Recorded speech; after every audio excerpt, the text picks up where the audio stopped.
Welcome to Safety Chats. Host Jason Stark, Director of Safety at Baldwin Safety and Compliance, shares decades of aviation experience and a passion for safety. Let's get started with this week's Safety Chat. Hello, everybody. Welcome to the Baldwin Safety Chat podcast. This would be the podcast where we talk about all things SMS. We talk about things about safety. We'll talk about anything that can help us do our jobs just a little bit better, a little bit more efficiently, and a little bit more effectively. It's an honor to be talking to all of you. We've been doing this for a little bit now. If you like this podcast, if you would do us a great favor, if you would please go to Apple Podcasts, Google Podcasts, Spotify, or wherever you may listen to Safety Chats podcast, please give us a 5-star rating, leave a review. Let us know what you think. You can also reach out directly to us at baldwinaviation.com. Let's dive into this. There's a few things I've been hearing that have been kind of disturbing me a little bit, kind of agitating me, I guess. What I'm hearing out there is that there are some industry professionals that are proclaiming that 14 CFR 5, which, as you all know, because you're also smart, is the SMS regulation that is now currently applicable to Part 121 operators and soon to be relevant to Part 135 operations. But there's been some out there in the industry proclaiming that 14 CFR 5 is widely different from industry standard SMS requirements, like what you might find in the ISBEO or BASC, or any one of those industry alphabet soup registrations. It's this notion that if you have implemented the ISBEO or BASC, you will be subject to the regulations in the future, whenever that may be. The scare that's going out there is that it's almost a waste because it is completely different from 14 CFR 5. That's not entirely true. I really want to hone in on one portion of the requirement, and we'll probably do other podcasts talking about other portions and how they may relate to industry standards of Part 5. Let's give a little background to this. What the industry standards have done is they take the guidance, or they take the standards directly from a framework from Annex 19, and that happens to be in Appendix 2 of ICAO Annex 19. But the deal is that Annex 19 is really written for the state. And by state, that's capital S state, like the United States, Australia. It is written for them. Let's see what Annex 19 specifically states. Let's start at Annex 19, Chapter 3, Paragraph 3.2.1. The standard in Annex 19 that says states, basically, and I'm broad brushing this, but states will require certain organizations to implement a safety management system. So that is the standard that is telling the states to regulate safety management systems for certain operators. And then it gives a list of the operators down there. And yes, scheduled or Annex 6 Part 1 operators, which are commercial, international commercial operators, which Part 135 happens to fall into. And then there's, the MROs and the training facilities. Those are all addressed there. And that's what the FAA is looking to implement, especially in this next round. They're trying to conform to that standard from ICAO that is saying that they must do this. They must create regulations and implement regulations for those operators. Okay, so we're good there. But if we go further down in Chapter 3, Paragraph 3.2.4, it states that the regulations, or what's required to be implemented, must address the SMS frameworks and elements in Appendix 2. It doesn't say it has to be it exactly. It doesn't say you copy and paste. It says it must address the SMS framework and elements in Appendix 2. So that means the state doesn't have to verbatim or copy the Annex 19 Appendix 2 requirements. It's just saying it must address them. So that gives the state a little bit of wiggle room, actually quite a bit of wiggle room, as long as they're addressing all the elements is what it's saying. And elements, like management commitment and hazard identification and risk assessment control, those will be the elements under the components. As long as those elements are addressed, then they satisfy the standard with ICAO. So what the FAA did address the elements, all of them, but they did it in a way that's just a little bit different than if you're used to reading like the ISBEO or the BASC standard or straight out of Annex 19 Appendix 2. It's a little bit different. It is different. This is my opinion. This is just Jason talking. I think the FAA would have done a lot better if they would have just stuck to those more general requirements, because that's what those are. Those are performance-based requirements, right, in the framework. And like it says, you must develop a process to identify hazards in the organization. That's very performance-based. Don't care how you do it. It's just that be the end goals that you identify hazards in the organization. Well, the FAA, they made it a little bit more prescriptive. And that's okay. We can deal with prescription. We're used to that. I think, like I said, I think they would have done better and stemmed some confusion if they would have just stuck to copying the framework. Now, there's other states that have just copied the framework. One that comes to mind, at least last I looked, was Mexico. I mean, they basically just took everything out of Appendix 2 and put it in the, hey, here's the reg, this is what you need to implement. Now, you can see where that may cause problems when it comes to validating because, as I say, there's many ways to skin a cat. And so when we're looking for performance-based standards, we got to make sure that not only one does what's implemented meet the intent of the standard, but also it's done in a way that doesn't violate regulations and is potentially the most efficient and effective for the organization. We talked about Annex 19, especially in Chapter 3, the requirement for SMS, and that the SMS must address the elements in Appendix 2, Appendix 2 being that 4-component 12-element that we're all so familiar with and in love with. And the FAA did that, except they met the requirements, but they changed a little bit, so the language is a little bit different. So let's look at one that in particular that I heard after a presentation. The individual said, yeah, there's no requirement for SPIs, SPTs. I'd heard this before from some individuals. I'm like, I wonder if he listened to it right. But yeah, that's kind of the message that's coming across, and that's not true. SPM, which is Safety Performance Monitoring and Measurement, SPM is in there, especially SPIs, SPTs, and objective. But where are they? So let's take a look. Okay, let's take a look. Now, I have the regulation open in front of me, and it has so much gobbledygook in it. I don't want to read the whole thing. I'm going to look under 14 CFR 5 under subpart D, which is safety assurance. Specifically, Regulation 5.71, it's called Safety Performance Monitoring and Measurement. Hey, there it is, SP2M, or SPM as we call it, but it's still there. It's right there in writing, Safety Performance Monitoring and Measurement. In subparagraph A, it says the certificate holder must develop and maintain processes and systems to acquire data with respect to its operations, products, and services to monitor the safety performance of the organization. And these processes and systems must include, at a minimum, so here's the prescription, at a minimum, the following: monitoring of operational processes, monitoring of the operational environment to detect changes, auditing of operational processes and systems, evaluations of the SMS and operational processes and systems, investigation of incidents and accidents, investigation of reports regarding potential noncompliance with regulatory standards. Holy smoke. A confidential reporting system in which the employees can report hazards. Subparagraph B, the certificate holder must develop and maintain processes that analyze the data acquired through the processes and systems identified under paragraph A of this section, which I just read to you, and any other relevant data with respect to its operations,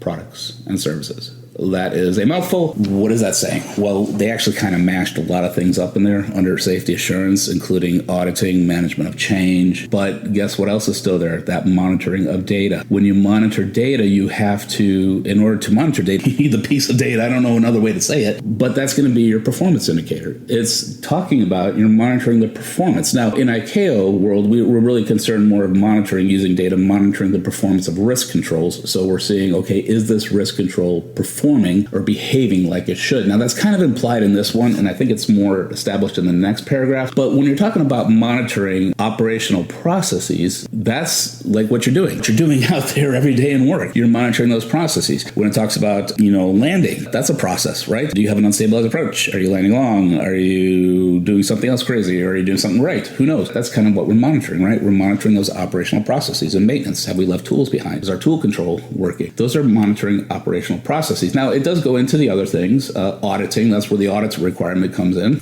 You're going to be auditing the operational processes and systems. And investigations, that one's kind of weird, but it is a fact of safety assurance, right? Because when we do an investigation, we determine, one, which risk controls may have failed, or two, was there an emerging hazard or hazard that manifested, or that was there, I should say, was there a hazard is there that we haven't identified before, and therefore or haven't implemented any controls for it. So you can see how that is part of safety assurance. We're seeing what happened, why did it happen, and we're going in to fix it. But that comes in later. So we just talked about 5.71, safety performance monitoring and measurement. Now we're going to get into 5.73, which is safety and performance assessment. It says in paragraph A, the certificate holder must conduct assessments of its safety performance against what? Guess what? Its safety objectives. So, which include reviews by the accountable executive. Now, I want to stop there. It must conduct assessments of its safety performance against its safety objectives. Now, here's the thing.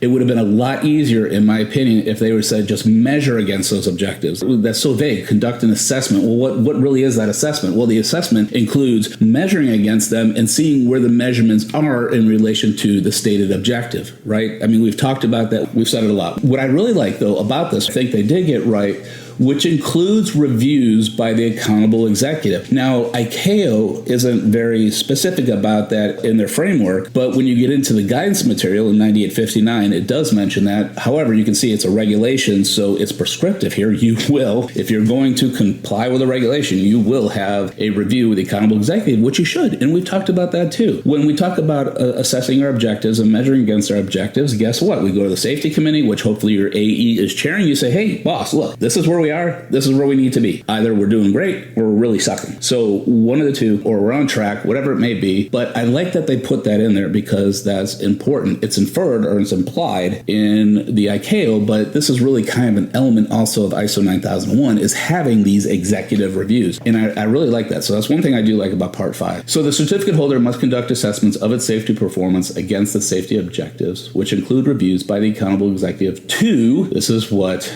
the reviews will hopefully bear fruit with. Ensure compliance with the safety risk controls established by the certificate holder, evaluate the performance of the SMS, evaluate the effectiveness of risk controls established under 5.55C, which is hazard identification risk assessment. I don't like that piece there, but I'll get to that in a second. Evaluate the effectiveness of risk controls established under 5.55C and identify any ineffective controls. Identify changes in the operational environment that may introduce new hazards and identify new hazards. And then upon completion of the assessment, if the ineffective controls or new hazards are identified under paragraphs A2 through A5 of this section, which I just read to you, the certificate holder must use described in subpart C of this part. Good night. I don't like reading regs, especially out loud. It's very hard to do. But let's break it down just really quickly, and I won't belabor this too much. There's a few things I don't like about this. I do like the fact that they're talking about a safety performance assessment, so you're assessing your performance, but there's a few ways to assess performance, right? And ICAO states that we assess performance through either our performance against our objectives and also the performance of risk control. So we kind of got that in here, but what kind of muddies it is 5.71. It's measuring operational processes. Well, why are we measuring operational processes? Well, it's for the idea, again, to see if our risk controls are working and if hazards are emerging, which was also addressed in 5.73, subparagraph A, subparagraph 5. So 5.73 is being, I think, a little bit more specific. And again, I'm not an FAA lawyer, so this is just me talking. I think it's being a little bit more specific in saying that, yes, you're going to have objectives, you're going to measure against them, and similar to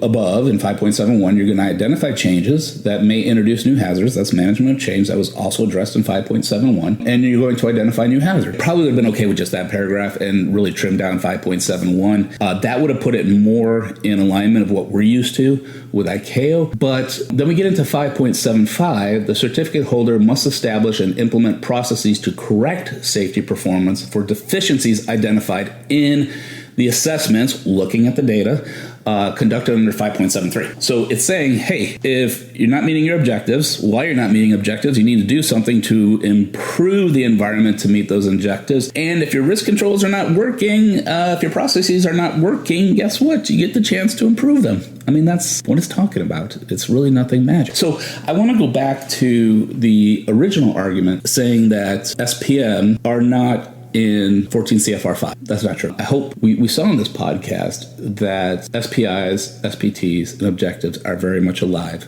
in Part 5. The FAA did tweak it a little bit. Admittedly, they wrote this regulation very early when things weren't as well understood, in my opinion. But the SPIs, SPTs, objectives are there.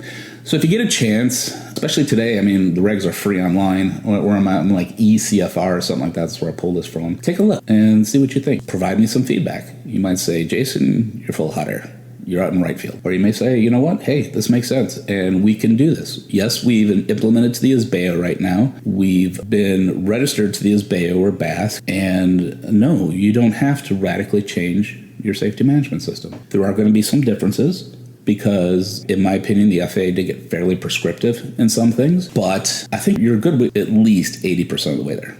And I think that's even being conservative. I'd say you're probably more like 90%. So don't freak out what they're saying in the industry. It's not black and white. There are similarities, a lot of similarities actually, because there has to be. They had to address all the elements within the framework. And they did a few little more, but it's the FAA. They like to go above and beyond. SPIs, SPTs, objectives that you so much labored over and really tried to understand and really tried to find good ones in the organization, they live on. So I hope this was helpful. I hope this makes sense. I hope we had a good time, a little fun walking through the bowels of 14 CFR 5. I think going forward, I'd like to do this on a couple other ones. There's a few different things that, one thing that comes to mind is the idea of a systems analysis to find hazards as part of your safety risk management. But I think we can break that down fairly easily and take a look and see how it would work in our organization. So there you have it. I hope, like I said, this was informative, and I think you're good with at least 80% of the way there. And I think that's even being conservative. I'd say you're probably more like 90% of the way there. So don't freak out what they're saying in the industry. It's not black and white. There are similarities, a lot of similarities actually, because there has to be. They had to address all the elements within the framework. And they did a few little more, but it's the FAA. They like to go above and beyond. But SPIs, SPTs, objectives that you so much labored over and really tried to understand and really tried to find good ones in the organization, they live on. So I hope this was helpful. I hope this makes sense. I hope we had a good time, a little fun walking through the bowels of 14 CFR 5. I think going forward, I'd like to do this on a couple other ones. A few different things that, one thing that comes to mind is the idea of a systems analysis to find hazards as part of your safety risk management. But I think we can break that down fairly easily and take a look and see how it would work in our organization. So there you have it. I hope, like I said, this was informative, and I hope you come back. I hope to see you at the next one or hear you or whatever it is. But hey, guys and gals, thank you so much for what you do.